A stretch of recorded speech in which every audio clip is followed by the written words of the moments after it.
বন্ধু বান্ধব নিয়ে বসে বসে গল্পগুজব করছেন, আবার অথবা দীর্ঘক্ষণ ধরে অফিসের একটি কাজ শেষ করে একটি দীর্ঘ নিঃশ্বাস ফেললেন। তারপরে কি করবেন? হয়তো ক্লান্তি দূর করতে দুই হাতের আঙুল বা দুই পায়ের আঙুলগুলি ফোটাবেন। তবে কতবার ফোটাতে পারবেন? হয়তো 2 থেকে 3 বার। তবে আপনি শুনলে অবাক হবেন, 1 মিনিটে পায়ের বুড়ো আঙুল ফোটাতে পেরেছেন 116 বার।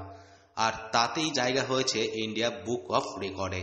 এমনই এক অভিনব কাণ্ড ঘটিয়ে সকলের নজর কেড়েছে চৈতালি গড়াই, যিনি বীরভূমের বাসিন্দা।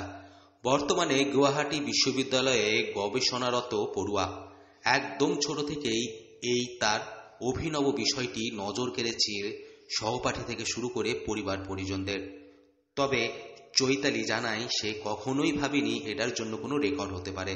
মজার ছলে নিজেই মোবাইলের ফ্রন্ট ক্যামেরায় ভিডিও করে সেই ভিডিও বেলা থেকেই যখন পড়াশুনো করতাম বসে বসে, তখন হাতের আঙুল পায়ের আঙুল এরকম ফোটাতাম।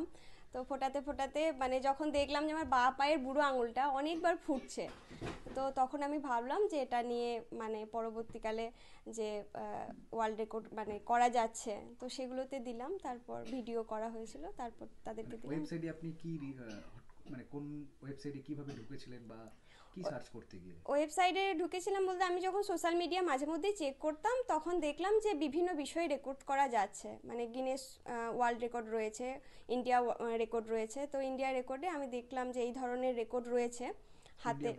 হ্যাঁ, ইন্ডিয়া বুক অফ রেকর্ডে। তখন আমি সেখানটাতে মানে দেখলাম যে বিভিন্ন বিষয়ে রেকর্ড করা যাচ্ছে। ইন্ডিয়ান বুক অফ রেকর্ডসের সাইটে পাঠিয়ে দেন। তাতেই কিষ্টিমাত হয়েছে। চৈতালির হাতে এসেছে স্মারক, শংসাপত্র, কলম, আই কার্ড, মেডেল ইত্যাদি। চৈতালি গড়াই জানিয়েছেন, এটা কোনো রেকর্ড হতে পারে আমি কল্পনাও করিনি। আমার এই আঙুল ফোটানো দেখে সবাই মজা পেত দেখে সোশ্যাল সাইট ঘাঁটতে ঘাঁটতে জানতে পারি বিভিন্ন অভিনব বিষয়ে রেকর্ড হয়। আমি মজার ছলেই একটা ভিডিও বানিয়ে ওদের সাইটে আপলোড করে দিয়েছিলাম। সার্চ করলাম, তখন দেখলাম যে এই বিষয়ে আমি রেকর্ড করতে পারি, তখন সেখানে অ্যাপ্লাই করলাম। তো তারপর এটা করা হলো। আপনার ভিডিও করে? হ্যাঁ, আমি ভিডিও করে সেখানে পাঠালাম, এবং পাঠানোর পর তারা যাবতীয় যা কিছু তারা চেক করলেন। চেক করার পর ভেরিফিকেশন ওনারা করলেন যে কারা উপস্থিত ছিলেন, কিভাবে দেখেছেন, সমস্ত কিছু ছবি নেওয়া, সমস্ত কিছু ভেরিফাই করে তারপর ওনারা জানালেন যে এটা সিলেক্ট হয়েছে। কি ইমেল মারফত করা হয়েছে? হ্যাঁ, ইমেল মারফত করা হয়েছে, হোয়াটসঅ্যাপ মারফত করা হয়েছে, ওনারা আমাকে ফোনেও কন্ট্যাক্ট করেছে।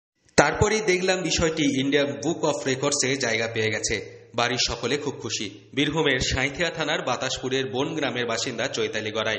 বিশ্বভারতী থেকে স্নাতক ও স্নাতকোত্তর উত্তীর্ণ হয়ে বর্তমানে গুয়াহাটি বিশ্ববিদ্যালয়ে বাংলা নিয়ে গবেষণা করছে সে। বীরভূম থেকে সৌভিক রায় রিপোর্ট, লোকাল 18 বাংলা।